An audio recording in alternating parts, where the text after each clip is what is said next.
Hello! Today is a very exciting day. We get to start a new chapter in our lives. Yay! So this section is kind of just trying to gear up, get familiar with the Cartesian coordinate system and graphs in general. But what we're trying to build up to in this chapter is being able to be very, very proficient at graphing a line. So we're building up to it slowly. We're not going to be graphing lines in this section. But we'll kind of get the hang of what graphs look like and how to interpret graphs and things like that. So the section is pretty short, and I think you're gonna like it. It's not too complicated. If you've read graphs before, like these pictures here at the top, you got a bar graph here and then a line graph over down below. So yeah, there's not a lot of theory behind it. It's just kind of the more you practice reading graphs, the better you get. So I guess we might as well just jump on in. Let's see. So in example 1 here, we're referring to the bar graph that's directly to its left. And if you look at the bar graph, it looks like it says the horizontal kind of axis is made up of final scores. And then the vertical axis is made up of the number of students. So I think it looks like some instructor gave a final exam and they counted how many students got, here between a 20 and a 30%. Here between a 30 and a 40%, et cetera, 40 to 50, and on, all the way until these are the students that got 90 to 100%. And then I guess however tall the bar is, for example, for the 90 to 100%, the height of that bar, if you kind of line it up to the left, if I can draw a straight line, you can kind of tell how many students scored that, in that range, the 90 to 100. So that's how to read this graph. Let's see if we can answer the questions that they're asking in this example. So let's see. Example 1, the graph to the left represents the grade distribution for a final exam in algebra.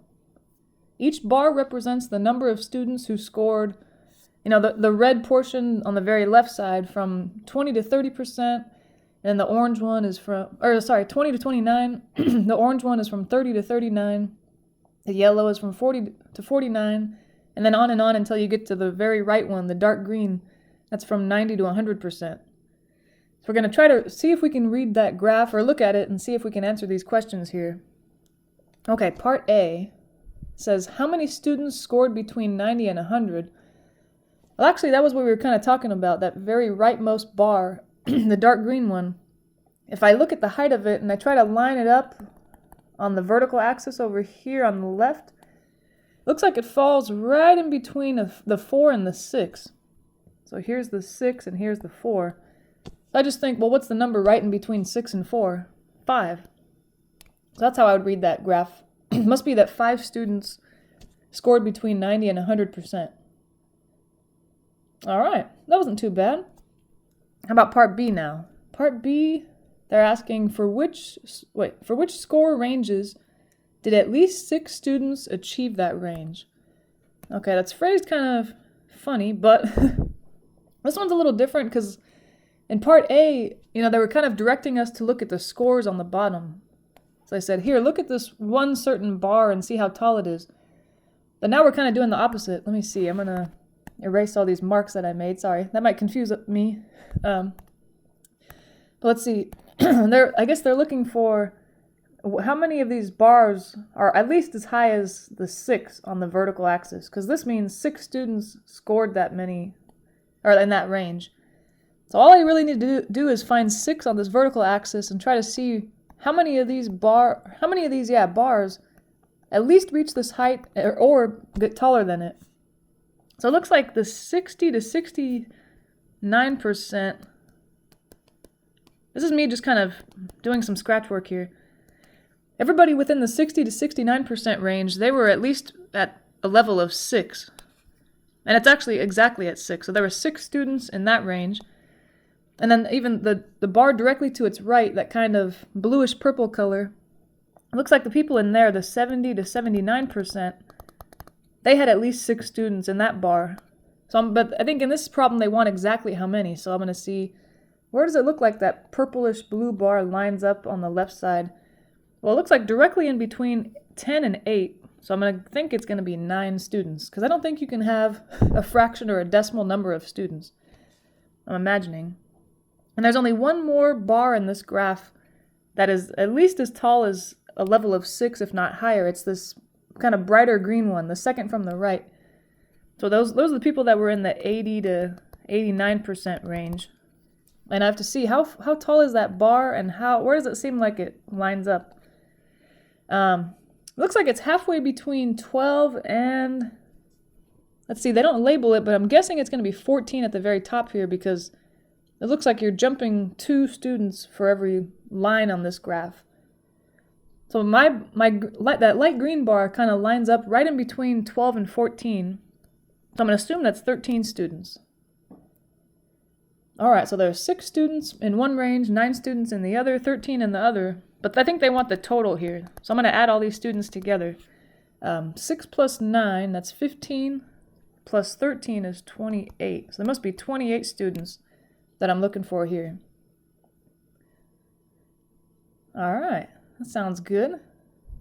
How about part C? Well, I just want to point out that if you had just written out the 6, the 9, and the 13, and you didn't write out the ranges, that's fine. I don't know. I didn't really need to write that out. I just kind of wanted it to be clear where these numbers 6, 9, and 13 came from. So don't feel like you have to really write that out. It's more just the 3 numbers you're adding and then the total that you're really looking for. All right, let's see. How about part C here? In that one, they're asking how many students received an F.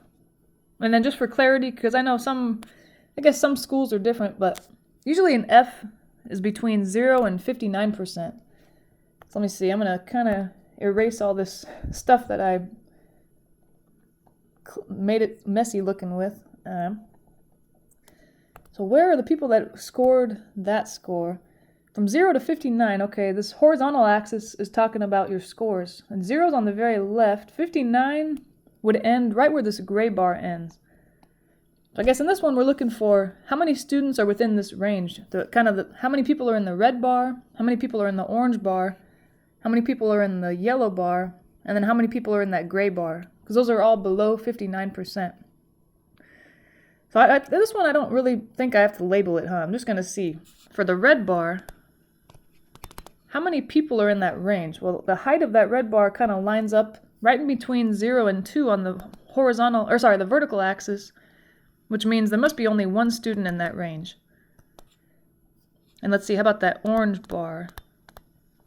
That guy lines up exactly with 2, so there must be 2 students in that range, the orange bar, which represents 30 to 39%.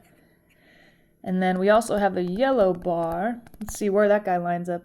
Well, actually, the yellow bar, it's the same height as the red bar, so I'd imagine that it'd be the same number of students, right? It should line up with the same number on the vertical axis.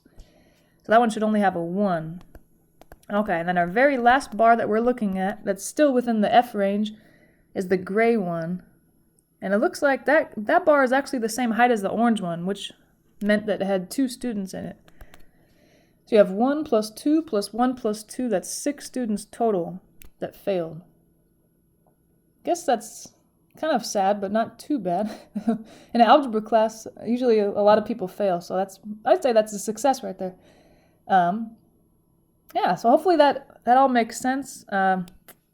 It's really important in these problems to first familiarize yourself with the graph. Don't just jump in and try to answer the questions right away necessarily. Just make sure you know, for example, what does the horizontal axis represent? Okay, these are the scores. And then what does the vertical axis represent? Well, they've kind of written it down for me, which is nice, the number of students. I don't know, if you don't really understand the graph, or what the vertical and horizontal axes stand for, then it's going to be kind of tough to answer questions. Okay, let's see if we can answer questions about this next graph, which they call a line graph. But it's very similar, so just it looks a little different, that's all. Let's see, what are they talking about in this problem? It says here in example 2, the graph on the left represents the average price of gasoline per gallon in the U.S. during a certain year. Oh wait, I said a certain year, but you notice down here it says 2004, so I don't think it's a not a coincidence. I don't think it's a mystery what year it is. It's 2004. I don't know why I thought it was some mystery. Let's use the graph to answer some questions. Let me look at the graph real quick and just make sure I can understand what's happening. It looks like the horizontal axis at the bottom is just all the months of the year. So starting in January, the beginning of the year, all the way to the end of the year. Okay, that makes sense. And then the vertical axis, I'm assuming that's the price, right? The price of gas. So it looks like the lowest price that they're even mentioning on this graph is $1.50. And then the highest price that they're mentioning is $2.10.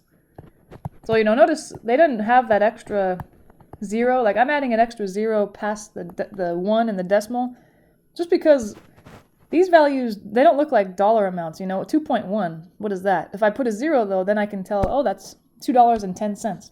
And then the same thing with the $1.50. $1.5, who talks like that, right? Come on. Say $1.50, be normal, don't be weird. All right, I think I understand this graph. It looks good. And you can kind of tell by the graph that from January to May, it went up, and it kind of slowly went up again until June, and then it started to decrease till, what are we here, September, and then it increased again until October, and then it decreased all the way to the end of the year. So it looks like it's kind of a typical year, I guess, for gas prices. They go up, they go down.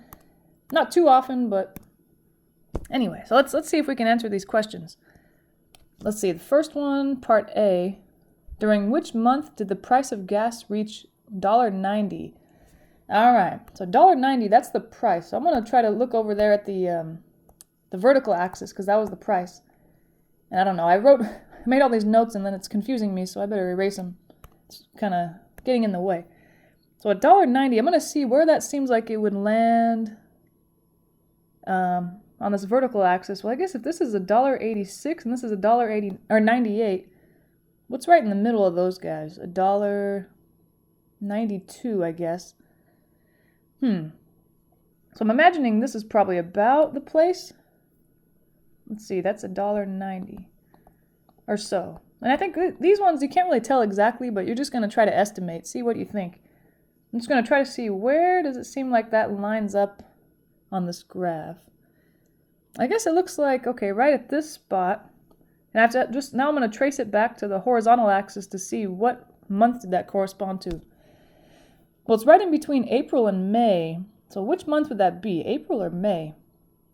Well, I think from context, I'm thinking right here is where April started, and here's where May started. If you're right in the middle of the month, that means you're still in April. So you might even be able to say mid-April if you want to be very, I don't know, be even more specific than they even ask you to. So I think that makes sense. Yeah, because again, this spot here that I'm kind of darkening on the graph, that's when May starts, the very beginning of May. If you're before that, that must be still during April. So it's kind of, they don't say anything about that, but it's kind of depending on context, you can kind of tell what they mean by it. And then in this, in part A, don't feel like you should have had to say mid-April. You could have just said April. Since these values are kind of wonky, I kind of guessed where I thought $1.90 was, but who knows where it really was. I don't know if I had it exactly right. Anyway, so sometime during April, I know that. All right, how about part B? It says, during which month did the price of gas begin to decrease? Okay, we kind of talked about the increasing and decreasing earlier. Looks like we were talking about, it's been increasing all the way up until this point here, and then it starts to decrease. So I'm going to see this top point here. What month does that correspond to? Let me trace it back down to the horizontal axis. Looks like June is what it corresponds to, huh? Okay. So it was, I guess the price of gas, it increased all the way till June, and then from there it decreased. But it hadn't started decreasing until we got to June that year. Sounds good. All right, how about the next guy here? It says, what was the highest price of gas during this year? The lowest? And when did they occur? Okay, maybe I'll label those since they want a few things here. The highest was something. The lowest was something. Some dollar amount. And then I'll say in whatever month. Okay, let's see the highest. That's not too bad. All I have to do is see which point on this graph is the tallest point, or the highest up? I was thinking it kind of looks like the June point was the highest. I know this little friend over here that lines up with October looks pretty close, but I think it's a little lower. You notice part of this point in October is a little bit below the line, whereas this point in June is directly on that line. So I think that's the highest price. And let me see, I have to figure out where that lines up. Trace it back to the vertical axis. So it's right in between $1.98 and $2.10. What's right in the middle of those guys? Well, if you want to be really accurate, what you can do is average them. So if you want, you could say, let me do some scratch work down here. It's the one that's right in the middle of $2.10 and $1.98. So I'm going to average them. Remember we talked about average a couple sections back. If you want to average a few things, all you do is add them together and divide by the number of things you're averaging. Since there are only 2 of them, I'm only averaging 2 numbers, so I'm dividing by 2. And let's see if we can't figure this out. I'm going to add 210 and 198. That's 408, I believe. Does that sound right? Wait. Yeah, okay. Then 408 divided by 2, which is what we're looking at here, that would be 204, if I'm not mistaken. Okay, that must be it. 204. Oh, why'd I put 5? Am I losing my mind? I said 4 and I wrote 5. Oh, geez. Hello. And then let's see, what month did that occur in? Well, we said we traced that point down earlier and it was in June. All right. And then how about the lowest? I wonder if we might have to do some kind of average here as well or no. Let's see, the lowest point on this graph started at the very beginning in January. So I might be able to just write January. I know when it happened. I'm just not really sure, what the value was. So let's see. That one, since it's not directly in the middle of these two values, 1.62 and 1.5, what we could probably do is just kind of estimate. I'd say, okay, it's closer to 1.62 than it is to 1.5, so maybe 1.60 or 1.59 or something. I think in these problems, you don't have to be exactly perfect. You can be pretty close. So I'm going to just guess, how about, something tells me 1.58 feels right for some reason. Because that seems like it's close to 1.62 and further from 1.5. So anyway, these are mostly estimates. I think I probably should have put estimate the highest price, and estimate the lowest price, because this graph doesn't really give you an exact value. You're just kind of, estimating based on what this number is between 1.62 and 1.5, but it looks closer to this guy, so I'm going to say it's this. Anyway, so I don't feel like you have to have the exact answer. As long as it's close, it's in the ballpark, then I'm sure you're fine. No problem. All right. So hopefully that all makes sense so far. And it's good actually in real life to know how to read bar graphs and line graphs, because you see those a lot, when they're talking about scientific studies or political polls where they're polling people to see who they're going to vote for, things like that. So it's good to be able to read those, because you'll see those in real life, newspapers and magazines and on the news, on TV and all that. Okay, so now we're getting a little closer to graphing lines. But the rest of this section, all they're doing is they're wanting you to familiarize you with the Cartesian coordinate system, which you've probably seen before. All it is you have, almost looks like 2 number lines. You notice this horizontal number line, that's more what we're used to. You got 0 right in the middle. They don't write a 0, but it's understood to be a 0 right there in the middle. And then you have 1, 2, 3, 4, 5 off to its right, -1, -2, etc., off to the left. But then they've kind of taken a vertical number line and kind of placed it right in the middle where 0 is on the horizontal number line. But on the vertical number line, you notice that the positive numbers are above, because above the middle, which is the 0, 0 point, you see +1, +2, +3, +4. But then down below here, you got -1, -2. So it's good to keep that in mind for the Cartesian coordinate system. You should always have, on the vertical axis, the negatives are below the middle and the positives are above, whereas on the horizontal number line, of the Cartesian coordinate system, you have the positive numbers to the right and the negative numbers to the left, kind of like you're used to, right, with regular number lines. So, okay, that there is called the Cartesian coordinate system. Also, sometimes you actually hear it referred to as the rectangular coordinate system. It doesn't really matter. You don't really need to know that. I'm not going to test you on the names of things. It's just if you're trying to describe it to someone, or if you read a book and that's how they describe it, then you'll know what they mean. That's all. That's what really matters. All right, so that's the rectangular coordinate system, or the Cartesian coordinate system. And in case you're curious, the name Cartesian coordinate system, it came about because a philosopher and mathematician, Descartes, a long time ago came up with this idea. So I named it after him. Anyway, I thought that was kind of interesting where the name came from. Okay, what else about it? So they call the horizontal line... Oh, I mixed them up. You guys, I'm sorry. The vertical line is the y-axis. Hello. I even have it labeled here, right? Hello. I don't think I know the difference between vertical and horizontal. Oh my gosh. And then the horizontal line, which is from left to right, hello, is the x-axis. Sorry about that. Yeah, so that's something you want to memorize too, if you haven't already memorized that, because that's going to be really important for the rest of your math career, basically. That every time you draw your coordinate system, you should always... You don't necessarily have to write x-axis, that whole word there. You could just write x. And then for y-axis, you don't have to really write the whole word y-axis. You can just write the letter y. Just so people know, which axis is which. Even though, if you're familiar with math, you know that. But just in case someone's not really familiar. All right, and what else? Though you don't hear this word as often, but it's pretty important as well. The place where the axes intersect is called the origin. So they call that point the origin. And notice that would be the point where x equals 0, because on the x-axis, that's right in the middle where 0 would be. And it's where y equals 0 on the vertical axis, because you're right in between 1 and -1.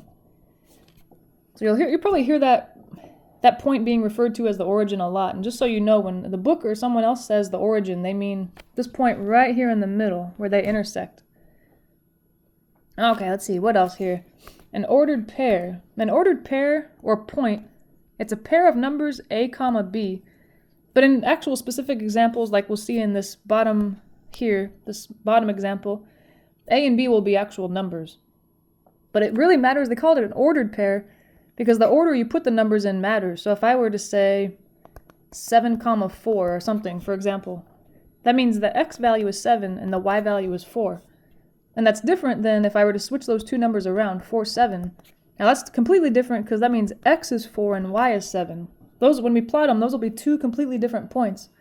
So be careful. They call it an ordered pair because the order you place those numbers in matters. Okay, sounds good. Now what else?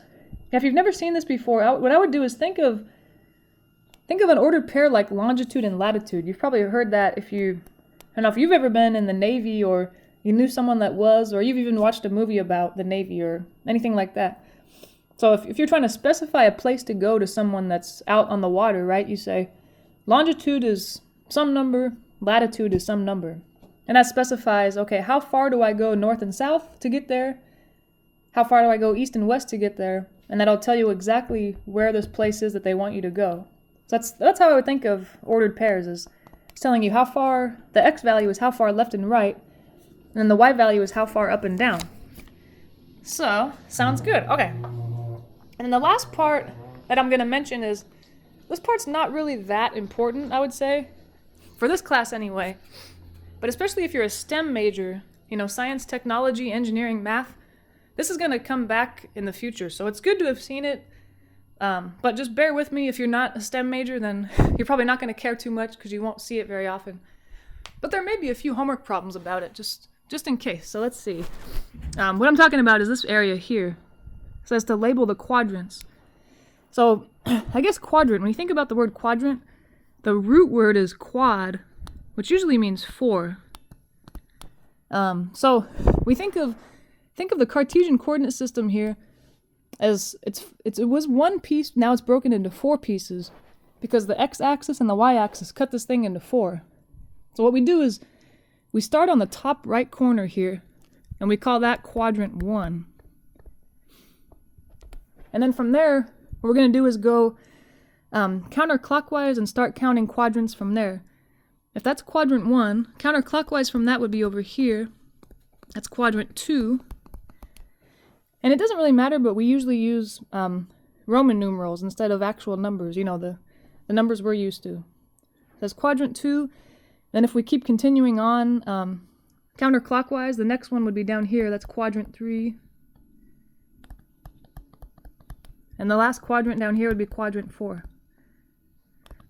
So yeah, again, if you're not going on the STEM path where you're majoring in one of those science, technology, engineering, math majors, it's probably something you'll never see again, but just in case, that'll be important. If you ever have to take pre-calculus, which includes trigonometry, then you're going to see that a lot. It's going to be good to have seen it already. All right, so we're almost done with this section. This is a pretty short, kind of nice section. The last example here is just having us plot points. So they're giving us a bunch of ordered pairs and they want us to plot them. And I think what they want us to do is write, you know, let's say when we plot this first point, I'm going to plot it as a point, but I'm also going to put the letter A, just so I kind of remember which point was A, which point was B, and all that. So let's see if we can't find that guy. That point, it's 4, 9, and I have to remember the first number represents X and the second number represents Y. So let me find 4 on the X-axis. Okay, here's 4, but notice I'm not going to put a point yet. I've got to find that. That's kind of like my, I'm not sure which is longitude, which is latitude, but I guess that's the latitude, I'm going to guess. And then 9, the Y value, I'm going to find that on the Y-axis. Here he is. So I'm going to line up the Y value 9 and the X value 4. I think this would be the point where those line up, right? That's just above the 4 and just to the right of 9. So that's the number A, or the number A, the point A. All right, that looks good to me. Now let's see if we can't do that for the rest of these guys here. Okay, how about point B? This one, I think they were trying to be tricky here because the point B, you notice it looks a lot like point A, except it's just switched. They switched the two numbers around. So I gotta be careful. This point is 9, that's the X value because it came first, and then 4, that's the Y value. Okay, so I have to find 9 on the X-axis, that's here, and then 4 on the Y-axis, that's here, and then line those up. Where would those meet if I had them going towards each other? They'd meet right here. So you can tell, it's definitely true that the order matters. Excuse me, the order that the two, the coordinates are in. Because 4, 9 and 9, 4 are completely different points, as we can see there. Alright, I think we're doing pretty good. Let's try the next one. So we got -1, 6. Keep in mind, -1 is the X value, 6 is the Y value. So I'm going to find -1 on the X-axis, here he is, and 6 on the Y-axis, here he is, and try to line those up. Where if those kept going the way they were going, they'd land right here. That's kind of on the horizontal line through 6, and it's on the vertical line through -1. Okay, I think that looks good. Maybe we'll try the next one. The point here, D, that's 2, -5. So, you know, if this is kind of a new thing to you and you've never seen this, and you think, oh man, maybe I'll get the X and Y mixed up. How am I going to remember it's X to the left and Y to the right, not Y and then X?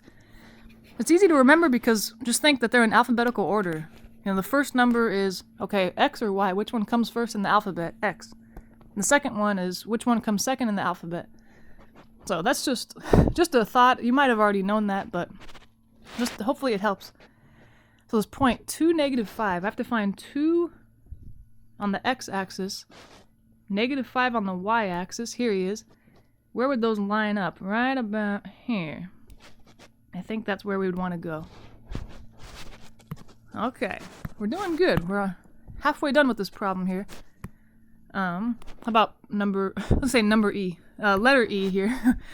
-6, -2. So again, -6, that's the X value. -2 is the Y value. I got -6 is right here on the X-axis. -2 is here on the Y-axis. Those would line up about here. So I'm going to label that guy point E.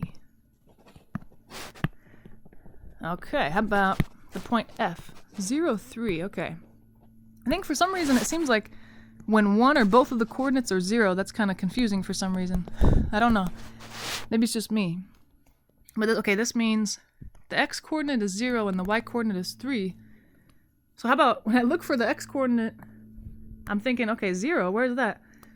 Remember, 0 is just right in the middle, so you're really not going to go left or right. You're kind of staying right in the middle. But then the y-coordinate being 3 means you go up 3.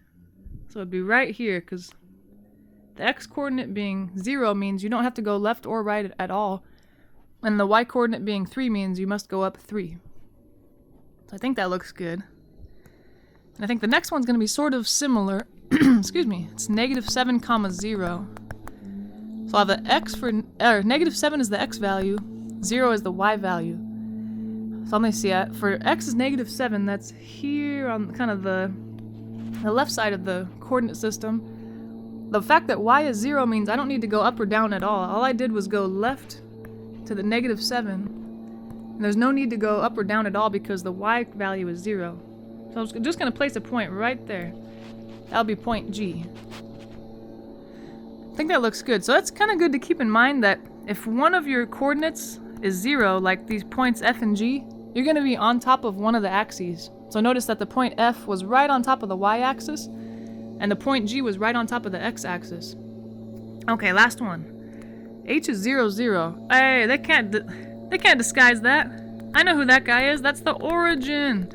Oh my gosh, that's exactly right in the middle. 0, 0. Come on, they're trying to fool us or make us think we don't know where that guy is. Jeez. Okay, hopefully everything made sense and you're just excited to start graphing lines. We'll see you in the next video where we start and we won't jump into graphing lines really quickly, you know, we'll kind of build up to it so you're comfortable. So alright, I'll see you in the next video. Have a good day.